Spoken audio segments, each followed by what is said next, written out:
Welcome back to episode 5 of i2i in the Parks. This is a little bit different because we are live and in person together. We're together. I'm one co-host of this, Kyle, and with me as always I'm is Brittney. Yeah, Brittney hanging out in her studio. Yep, having a little Thanksgiving family time, so we're all kicking in at my house. It is the holiday season, so certainly we got to hang out of that, but you guys continue to take more and more Disney trips as we're going to talk about this this one episode. was a little bit unexpected, but here we are doing another trip report.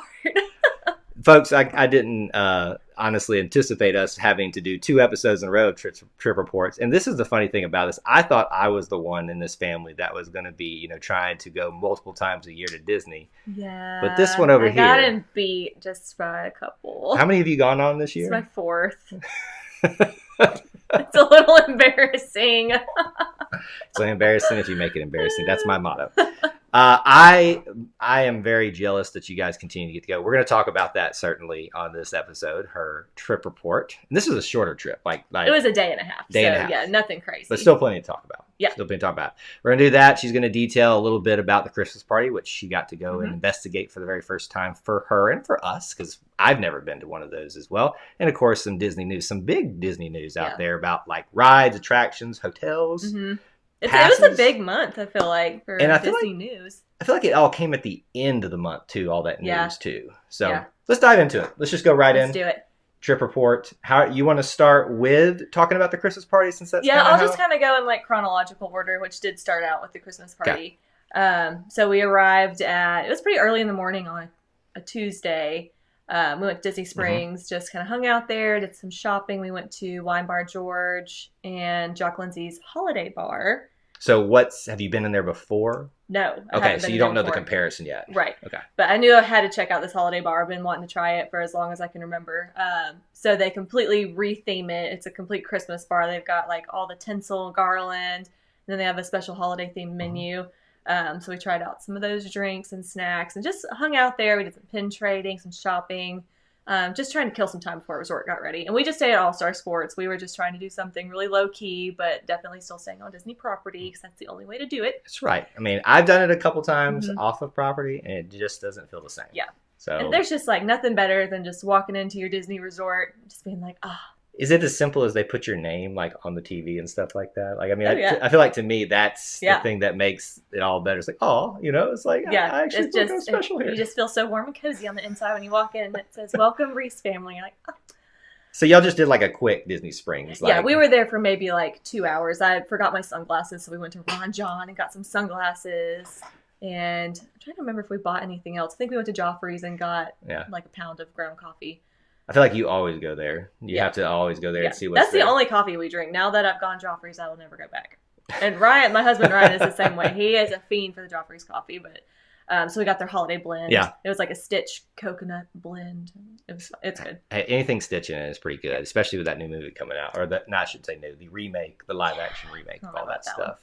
But anyway, so we hung out at Springs for like 2 to 3 hours. Then we went back to sports. Room was ready. Just kind of decompressed for a little bit. We'd been up since like 4:30.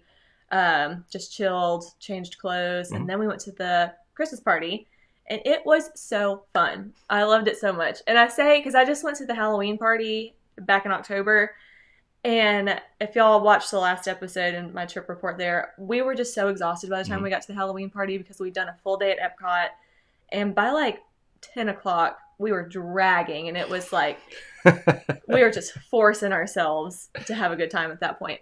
But at least, even though we got up early this day, it's not like we were walking around Epcot for 8 hours before. So definitely stayed the whole time, got to enjoy it. We did all of the ride overlays, so Space Mountain teacups. And Space Mountain was interesting because it has the red and the green lights, but also there's a lot more lights turned on inside the ride, so you can like see the full track. Okay. So, I mean, it's cool. Have you ever done Space Mountain just lights on, period? No overlays, anything? No, but that's Disney bucket list for sure. I've done that one time, and obviously I've done the regular, not done the Christmas. And then, Disneyland does the whole Star Wars and Halloween themed one thing. I don't think I knew about that. But their track's different too, so it's a little bit different. Yeah. So I haven't knocked every single Space Mountain version in the United States out yet. But certainly, You gotta go to the Halloween party and do that one in the pitch black. You would love that. Here's the thing, though. I know this thing. I know the track so But well. you would still love it. I'm gonna love it no matter what. It doesn't matter. I know the exact layout, but I'd be like still turning and leaning every time because I know what it's gonna do. But red and green lights, like it's just. Well, it was like before you take off when you're doing that. One more time. One more time. Then it's like flashing red and green. So we did that. We did Tiana's. That was the very last thing we did. Ryan got to ride Tiana's for the first time, and it's just so cute. I love it. Did not get near as soaked as I did the first time. Okay. We sat in the back row. No ponchos needed. Did you do something different, or was there a different crew with you? I think it was just because I was in the back and not the front.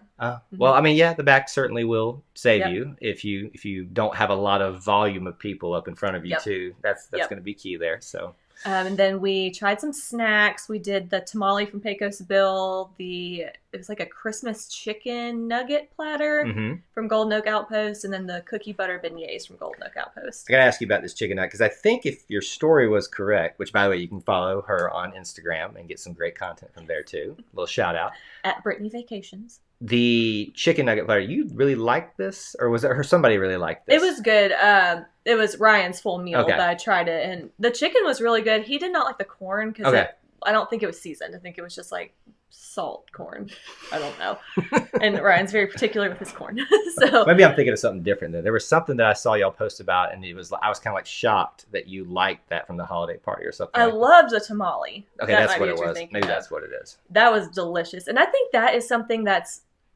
When I was looking at their regular menu, it looks like something that's on their regular menu, and maybe they just put like pinto beans on it and called it a holiday item. That's what's the holiday version of this? Like, is it just, are they like red and green? No, there wasn't anything on it that I was like, wow, Christmas. Okay.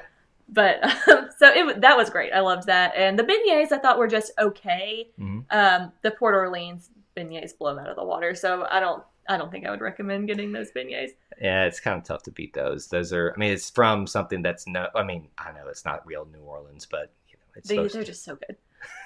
What else did we do? We didn't do the fireworks show or the stage show. However, you did see, from what I remember you saying, you saw the fireworks. Yeah, we did see the fireworks from the what do you call that? The incline of Seven Dwarfs, like when we're going up the hill. That's like the best time to do it. You're going up just slowly. It was the finale of the fireworks came on right then. We're like, oh, this is amazing. Some lady in front of us was like, thank you, God.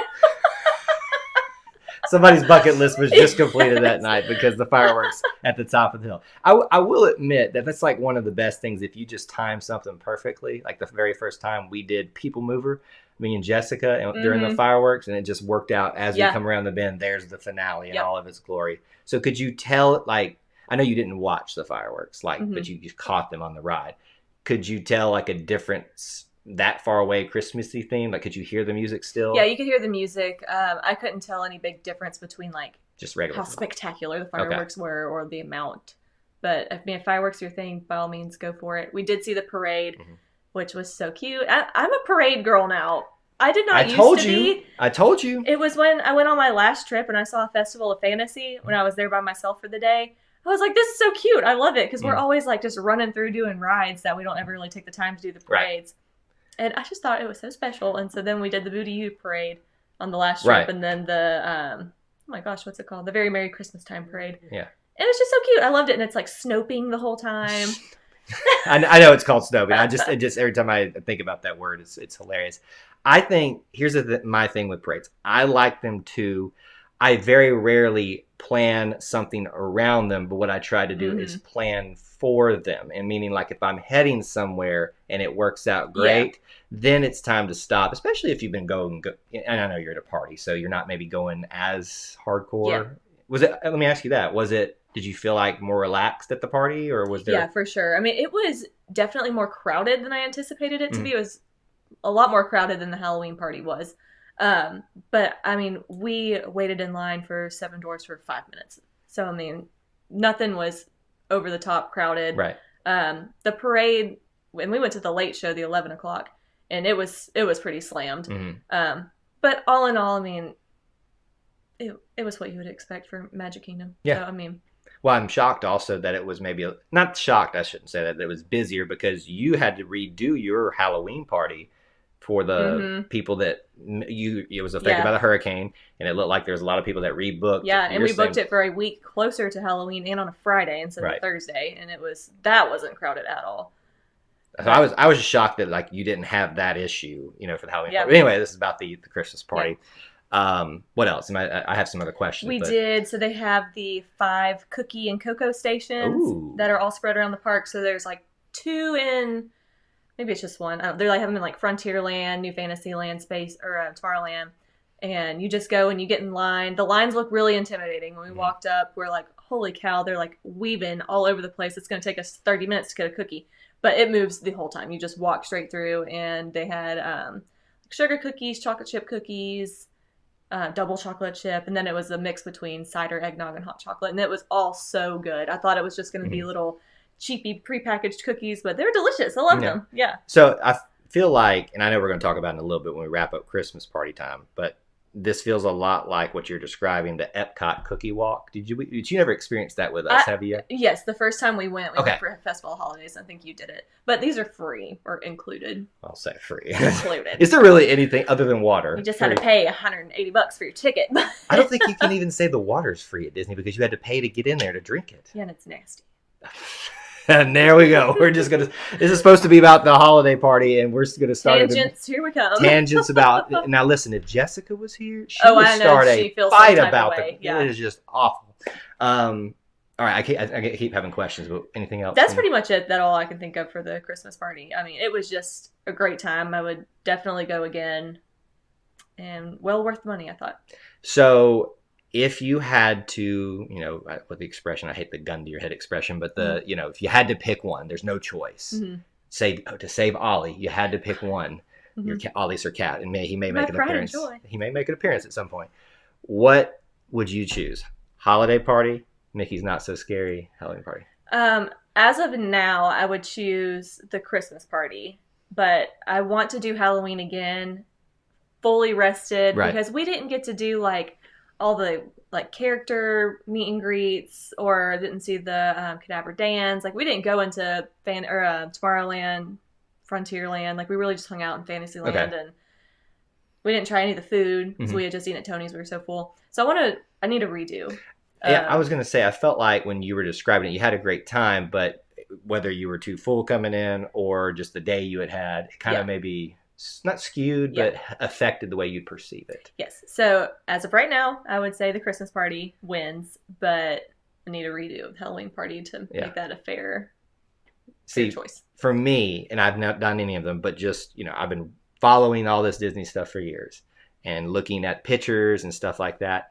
I am a huge Christmas person. And so I see your experience. I see everybody else's experiences. And I know I love a Christmas. I think I would love that the most. However, there's something about the Mickey's Not So Scary Halloween party. I don't know if it's just the grave robber or grave digger people scraping the things that just blew my mind the first time. And it's so simple. Just scrape your thing. We've all done it. But there's something about that. Because I'm not a big Halloween person, and I don't really get into it all that much, but that kind of makes me get into it. So I wonder one day if we'll have to make it happen one day, I guess. One day. But thumbs up from you, Nikki. Yes, it was great. Loved it. Awesome. Let's talk about the rest of your trip. Okay, so next day, we did a full day at Epcot, got up early, rope dropped. I think we just knocked out some rides first thing. We went to Frozen. Rope drop Frozen, then just came to the front of the park. What all did we do up there? Figment, Nemo, just knocked out some easy little rides. We had a Guardians virtual queue, and then we tried Space 220 for the first time. Oh, I forgot you did this. Yes, and I was kind of stressing about it because when I first got the reservation, it was for the dining room side, so you can either dine in the dining room or the lounge, and it's the same area. It's all one big open space. It's essentially just if you sit on the left, you're in the dining room. On the right, you're in the lounge. But it looks the exact same. And the dining room side that we originally were on, you have to pay the prefix price. It was I think it's $55 for lunch, $79 for dinner. And you have to get an appetizer and an entree. And then in the lounge, you can just pick between the appetizers. And I really wanted to try all the food booths. Yeah. because last time, Right. the, You overdid it. The Halloween party day, we ate a big breakfast and we didn't get anything at the food booths, and I did not want that to happen again. So the day before, I had set up, there's an app called Stakeout, and it's free. And you can, this is like a quick little plug, I am not sponsored by Stakeout. No sponsors here whatsoever. You can just set up like a dining alert. And Okay. so I just did Space 220 Lounge, and I wanted it for the morning time. And it alerted me like the Tuesday that we got in that one for 11 a.m. had popped up. So I got on the app and switched out my reservations. And this is not a Disney app? No, it's not a Disney app. How does that work? Like, how do they, like, they must have, like, people on the ground, like... Yeah, I don't know, but it worked. And so I got us into the lounge, which I was super happy about. So we did that, and I got the shrimp tacos, where I got the pork belly, and we split a cocktail, and it was just the best. I had some preconceived notions about it because I thought I'd heard somewhere that the food wasn't that great, and maybe the experience more than the food. I mean, the food was great, but that's what people were saying. Yeah. It's more of that. Yeah. And I mean, of course, being in the lounge side, you're not gonna spend an arm and the leg. I mean, like, it was very reasonably priced for appetizers. So we hung out there for probably like an hour, and the ambiance was awesome. I loved it. What a word! It was great. So you get to do the full experience, no matter if you're doing the lounge or the dining room, of going up, so to speak, into the clouds and all that stuff.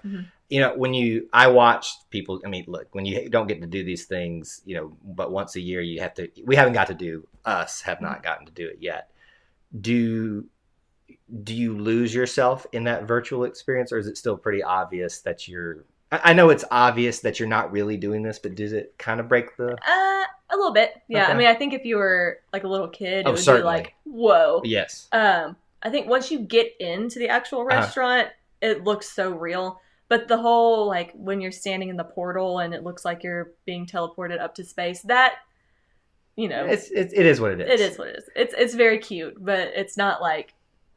How about this? I'm in space. Oh my gosh. On Guardians of the Galaxy, when you do the little, all of a sudden you're up, they do that little transportation thing. What is more believable? And I know you've done it a bunch now, but what do you think? Probably Guardians. I had a feeling that one was done pretty well. Yeah. But, you know, it's the magic of Disney, so they can pull it off from time to time. But I would still recommend it. It was really good. I would definitely say do the lounge unless you were intending on using that as your dinner. Yeah. Like you're coming to Epcot to have dinner at Space 220. And the last thing about this, because I know we got more to talk about, but what I love about Disney, and I don't know if this is intentional, but on either side of the park now, you've got two very different but kind of similar-ish restaurants. There's the if I can speak, Coral Reef restaurant, which I know you haven't done. It's older, it doesn't, but I remember doing that as a kid and as an adult, but as a kid and going in there and you're like losing yourself, like, I'm in the ocean. Oh, yeah. You know, like, so now you've got this other experience on the side. It's like polar opposite. I'm going up into, you went down, I'm going up. So I like that symmetry that you have on either side of the park. Yeah. Go an immersive dinner experience if you want to. I'm sure they have a lounge as well. But anyway, all right, what else did you do at Epcot? So from there, we really just started the death march, did the big loop. We just ate, snacked around, drank around, shopped around for probably 3 or 4 hours. We did the single rider line at Remy's, which was wonderful. Has that always been there? Nope, they just started it like 2 weeks ago, maybe. Okay. They started testing it, so I'm not sure if it's going to stick around or not. So from what you remember about, because a lot of times when you do the single rider line, you're getting up the experience of walking through the queue, some of those interactive elements. What do you miss, or do you miss anything? So you get a little peek at the big Gusto's sign that makes you feel like you're outside. That one I like. That's good. You get like a very quick little peek of that when you're walking through. Okay. But I mean, we walked that queue so quick, like I didn't really even have time to comprehend what we were walking past, because we walked right up and there was no one in line in front of us. The only bad thing I will say is because technically those seats are for 3 people, and if there was no single rider line, like they would probably let you get away with just having 2. Sure. They were shoving us in. Like Ryan and I both we were in the same mouse, but with other couples, and they were like shoving them over, so we're sitting like this. But to not have to wait 45 minutes in line for Brittney's like, I'll do it. I don't care. And to not have to rush over there to not have to do that. Yeah. I mean, because that's really, it's kind of like Seven Dwarfs Mine Train. Is it, and Remy's, is it the most amazing ride at either of the parks? No, but if you don't do it early, then you're going to be waiting in line long. You may not get on it all because it breaks down a bunch.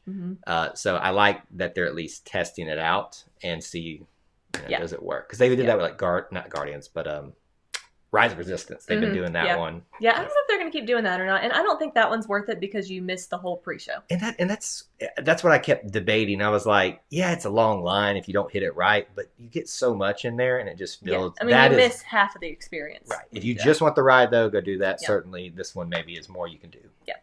Anyway, what else did we do? We did so much pin trading this day. So much pin trading. Yeah. By the way, that's their board up there. That's not all your pins, is it? That's most of them. Okay. Yeah. We're gonna have to get a new one. I told them we have like 1 or 2 more trips in us before we got to get a new board because they are about to overtake me. My board is about maybe another quarter bigger than that, and they have almost caught up to me, if not done it so already. It's pretty impressive. But to be fair, there's 2 of us doing it. But still, though, I'm a pretty obsessive about this too. No. Every Christmas, I'm asking for pins to trade and stuff like that. So it's just kind of one of those things. So I'm very impressed with what y'all did. Did you have like a favorite pin you got? Yes, so we did. I don't ever buy like mystery boxes. The only pins that I'll actually buy in Disney are like if I stay at a new resort. Yeah. Or I didn't even buy one from the Christmas party. But if I did something memorable like that, I might get it. Right. But this time I got one of the Disney dog mystery boxes. And I think there was like 7 dogs in them. And I got my 2 out of my top 3 favorite in the box. Let me guess, Slicky Dog?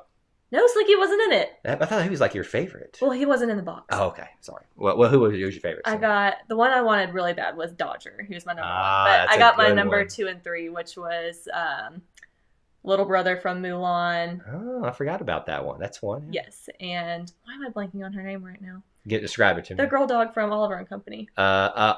Trixie? No, it's like, oh my gosh, it's like some old lady name. I was saying it the whole time. Well, somebody's in the... It's like Geraldine or something. I'm so embarrassed I can't remember her name. Somebody is like screaming at us right now. I'm going to look it up. So you look it up. But here's the thing. So like with the whole like mystery box things, that's like the conundrum for me because you don't know what you're going to get. And so do you want to spend the money on that? Georgette. So you had the G right.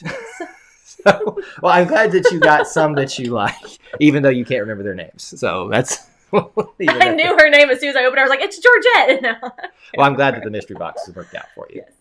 I kind of wish it didn't because now I'm going to like have an addiction to mystery boxes. You've never obsessed about anything before. You've never not been a Disney adult and suddenly are the ultimate Disney adult. I got to reel it in because that can add up real quick.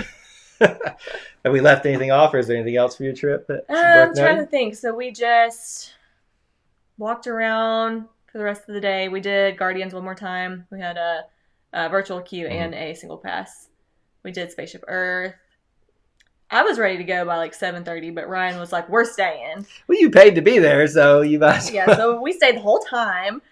Very tired. That's all we did for that day. I don't think I'm missing anything. And then we left the next day, Thursday, at about noon. So we had breakfast at Boma. Oh, I forgot what that. I keep forgetting the like elements. Go ahead. Yeah, Sorry. Yeah. That was my first time eating at Boma, and I've always wanted to try their breakfast because it just has raving reviews and everything just looks so good, and it was fantastic. I loved it. So what I understand about Boma is it is not very African like the regular thing, but there are elements of it. Is it the same thing for breakfast, like where it's more American than African, but there are hints of it? Yes, definitely. I thought it was going to be much more heavily African themed. Okay. But they, had the traditional waffles, bacon, grits, biscuits and gravy, all of that. There was the occasional, like, I'm not even going to try to pronounce it. Please do. But please do it for the show. Some kind of like egg hash. There was definitely like African themes in there. Fruit pastries, pog juice. We had pog juice. Now, pog juice is pineapple, passion fruit, orange, guava. Sorry. Yeah, okay. Passion fruit, orange, guava. Yeah. Nice. And they had Simba waffles. Mickey and Simba waffles. Which is better? Oh, this is... Were they exact same? No. Which one's better? Well, I didn't try the Mickey one. I only had the Simba one. But you had a Mickey one, right? It tastes the same. For the sake of Boma. Listen. I am the biggest Lion King fan, Simba fan out there. It's always a Mickey waffle. All right. That's the correct answer. Well, we're going to Boma again, spoiler alert, for our family trip in February. So we will settle the debate, Mickey or Simba. Oh, there's no debate. Doesn't matter. All right. I'm excited to do that. And here's the thing. I'm a picky eater, but I've become less picky because of Disney. And so I think small things like that, where there are different spots, like Sanaa, which we did on our last trip, I never would have done back in the day. Yeah, Sanaa kind of threw me for a loop. How to get the burger there. But see, I love some of the stuff we did. So I think this is the great thing about Disney food is they find ways to introduce you and make you ease on into some things. Yeah. And so here we are. Well, it sounds like you guys had a quick but a very productive trip. It was great. I was afraid that we were going to get there and I was going to be like, it's so short. We're going to leave already. But I was tired. Like, we did a lot in that day and a half. So I felt like it was a very productive trip. And that's the problem sometimes with short trips is because you're like, even though you've been multiple times this year, you convince yourself, I'm never coming back again. So I got to pack this all in. I don't know why I'm like that. Because like, I'm probably going to be back in a matter of 2 to 3 months. Right. But you convince yourself this is the absolute last time like, I can never... my best bang for my buck. Like, I've spent so much money to be here. Like, I have to do every little thing. No time to rest. That's what it is. That's simply what it is. It's just like, I've spent so much money. Cannot waste any of it. But it's so fun. It's always fun.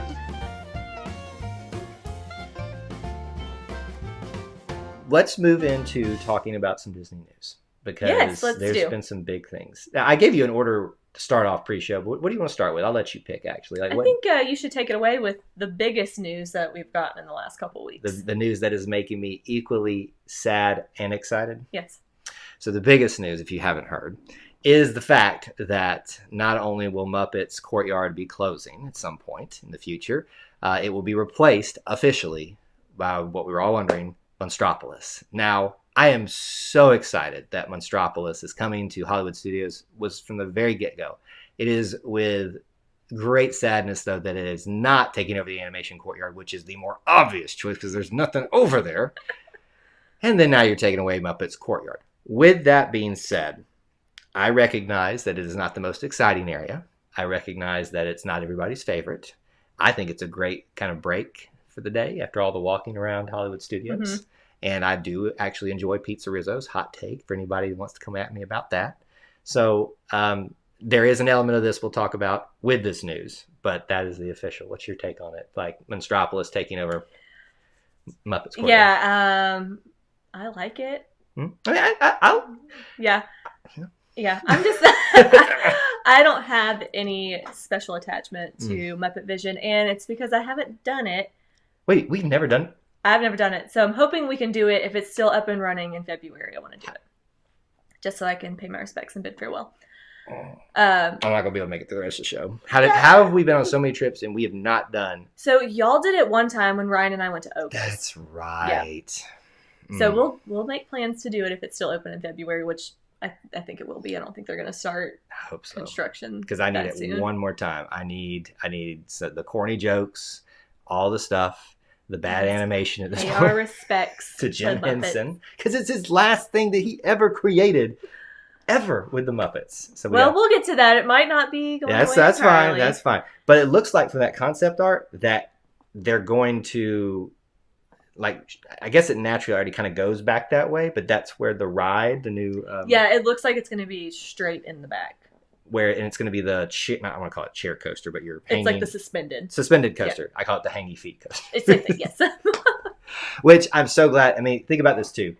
You're going to have roller coaster on both sides of the park now, and so I think it's good for spatial awareness and spreading crowds out and everything. But the other element of this, has it been confirmed what they're going to do with the building for Muppets 3D? Are they going to bring the laugh floor over there? Any thoughts on that? Okay, I hadn't thought about that. I just thought about Muppets going to the laugh floor, not the laugh floor coming to Muppets. Yeah, but that would, because I love the laugh floor, and I was kind of sad if it was going to go away. So I thought it'd be great. I think that makes the most sense. Yeah. I think not Muppets. We're getting all mixed up here. I think laugh floor. Everybody kind of like you like it, but you never like really seek it out unless it makes good sense with what you're doing. I think that's a perfect way to kind of make it. And you have 2 attractions in that area. Yeah. Harryhausen's, do you know what I'm talking about with that? Yeah. They think that's going to have a restaurant there for that. Yeah, they said that there was going to be dining. So I think we're all hoping for that. Mm-hmm. You know what I'm hoping for a quick service? The cafeteria for like Monsters Inc. Like meaning with all the workers. Yeah. And I don't know how they would do it, but could you have like monsters walking through the halls or something like that? It's Disney. They can do anything. I'm telling you. If they do that, it'll be all worth it to ruin my Muppets.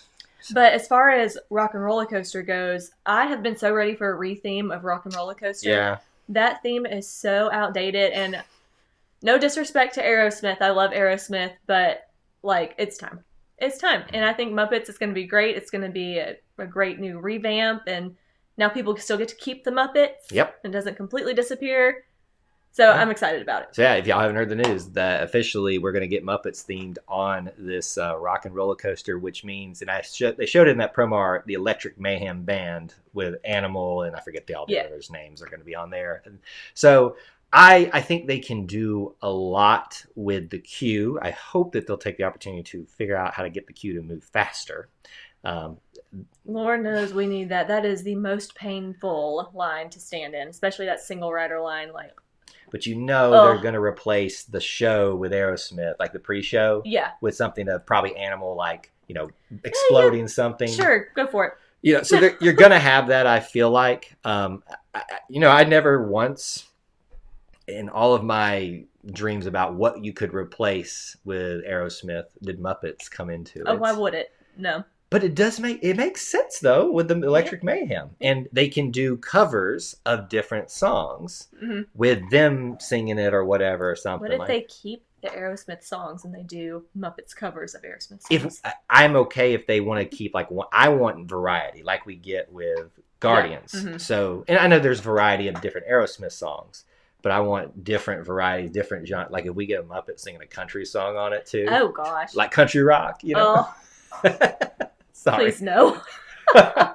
So Muppets is going to survive. What will they do preserving Jim Henson's last project with that? I don't know. Maybe they can. I propose to you that once the Villains show is done and the Lightning McQueen thing, maybe they can move it over there. Yeah, because we don't know if that's going to be a permanent show or not. So who knows? TBD. But y'all let us definitely know your opinions. I know that's got a lot of hot takes and opinions out there. All right, other news. What we got? Next big news is that Disney has officially confirmed a new resort. It's going to be called New-ish Resort. It's going to be a new building, but the idea of this resort is not new. It's going to be called Lakeside Lodge, and it's set to open in 2027. And this was originally planned to be built during COVID or right before COVID, and then during all of that, they halted construction, and then we just kind of never heard from it again. Yeah. And they've just recently filed permits for construction, and they've confirmed that this is happening. Right. I remember when this was announced, and at first I was kind of like, this feels unnecessary. But what I did like about it, because if it is the exact same what they proposed as Reflections, is that it's stuck between Fort Wilderness. It took over some of their land, I believe, and maybe even not hardly any of that, just some space in between the two. And then between the Wilderness Lodge. And so what it kind of feels like to me is you're going to get that natural flow almost from like camping to more of like lakeside lodging to like the high end kind of stuff. Yes. That's what it feels like to me. They haven't confirmed that it's going to be deluxe, at least not that I've seen, but they have said that it's going to be a DVC resort with the tree houses, with the villas, and just the standard two queen bed room. Right. I anticipate it's going to be deluxe, but who knows? We've got so many deluxe resorts, I feel like kind of need another moderate in there. But either way, I think it's going to be great. It's supposed to have like a nature feel, which is perfect for being right there with Wilderness Lodge and Fort Wilderness. Well, and I'm glad you brought that up, because I'm thinking about, does it feel like overkill? Well, those are both nature themed, but like I said, one's more about camping and like the humans enjoying the outdoors, the camping style. The other's like celebrating the West outdoors, Yellowstone, all that stuff. So I wonder, it's going to be lake themed, because it's on a lake too. But I wonder like how they're going to make the theming a little different. I think I also saw somewhere that it was going to have like a cabin feel, which also is Fort Wilderness. So maybe they'll just make this one more of like lakeside fishing cabin instead of like mountainous cabin. So excited to see. The only other thing that Minnesota is known as the land of lakes. I was like, are they going to do something like with Minnesota? But that still feels very west as well. So I don't know. Yeah. I'm excited to try it, and certainly you need to talk to Brittney when it comes out. Yes. So that's a long time though. What was the date on that? 2027. So that's a long time away. But be thinking about her when you want to do those things. Any other news items we got out there? Last thing is just, back to that dang Lightning Lane Premiere Pass that you don't have any opinions about that, do you? We're just never going to use. And now they are offering it to all Disney Resort guests, not just deluxe guests. And I think it's been doing really well. I didn't anticipate that a lot of people were going to be purchasing this, but it sounds like it did so well with the deluxe resorts that they're opening up to everyone. See, I was going to ask you that because to me, when I see a change being made, there's always a reason for it. Is the reason because it's doing well or because it wasn't doing as well? So that's what I thought originally at first, Okay. that it's because it wasn't doing well, but then I don't know what I read, where I read it, that said that it was doing well, so they were going to open it up to everyone. But also my thinking is these people who are staying, like us, who are staying at All-Star Sports, we're staying at All-Star Sports for a reason because we're trying to do this thing on a budget. Right. So I'm not going to be spending upwards of $450 a day. Yeah. But it's not for us. To each their own. Right. I mean, if you do, more power to you, and I'm very jealous. Right. But so if it had been out for a longer time and then they opened it up, I would wonder if it was doing well. But the fact that it's just now. I mean, it was a month. Yeah. So that tells me that demand's there. So let's see what else we can get. So that price is probably even going to go. Yeah. I mean, right now the price point is still like $129 to $450 per person per day, just depending on demand and what park you're going to. But either way, it's too much. I wonder if we're going to. I would love to see data on this. Is what I'm getting at. What's the percentage of people in deluxe resorts that buy it to the others? It's probably. And you would think it would favor the others, not the deluxe side, because there's more of the moderates, more of the whatever. But I'm sure it's still going to be mainly deluxe people that have that money that are going to be spending that money anyway. So. Oh, and I remember why I thought that it was because it was doing so well, because it was selling out every day. Yeah. Okay. Yeah. Well, so there you go. There was a high demand for it because it was gone. So, folks, if you don't like something, don't buy it, and convince your friends not to buy it. But certainly, there is a market for it, and you can't blame Disney for putting it out there if people are going to buy it, because that's the reason it's working. Good for them. That's the reason we get new updates to rides, new hotels, all parties, all these things. So anyway, that's our news for this week, and obviously we got to talk about another trip report for Disney from Brittney and Ryan. So maybe next time we're going to be talking about that. Plug away where they can follow you and keep up to date with you. So I'm a travel agent specializing in all Disney destinations, and I would love to help you plan your trip. My services are completely free of charge, and you can find me on Instagram at Brittney, Brittney Vacations. And you can keep up with me at i2i in the parks on YouTube. We're doing a little bit more on social media these days, trying to at least, but YouTube's the place to be. We also have a second channel of my wife and I, Jessica, who you may see here eventually, called the i2i Colin Jessica. We do some reactions and stuff like that if you want to find us there. But those are connected, and I think both channels are you can find each on the other one. With that, that's going to be episode 5. Brittney, this was a good one, a fun one. And we got to do it in person. Yes. I know. Maybe we'll do another one. Maybe you'll actually take me on one of these thousands of trips that you go on in person. We're going in 3 months. We're going to do it. With that being said, until we assemble again, may the force be with you, and we'll see you. Bye, guys.